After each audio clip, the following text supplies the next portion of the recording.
Dr. Doug Gropp is an expert in Middle Eastern texts, and I've asked him to help me decipher other passages that may offer some interesting clues. Begin with Jeremiah chapter 6, verse 20, comes from Sheba.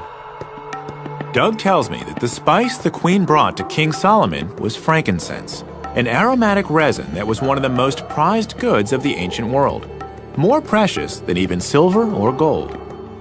What makes this clue so useful is that frankincense comes from a very limited geographic area.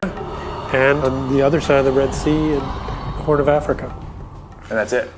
That's pretty much it. So Sheba could be that region? Right. Somewhere, okay. Somewhere in that region. Is there any place else in the Bible where we can learn about Sheba? Well, there's a few other places that mention Sheba, but there's also a related term, a term that most scholars think is related that has just a different S sound, Seba.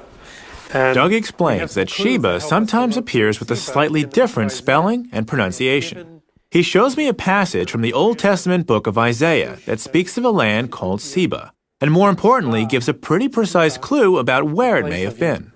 Okay, so Seba is a region either south of Sudan or in that area, the Horn of Africa area, right. Which again is the Ethiopia area. Right. And we have one more Another passage from Isaiah describes the people I'm looking for, and even gives them a name. And the Sabaeans, who are described as Anshe Midah, men of stature, tall men, tall people. Ethiopians are pretty tall. Yeah, they are.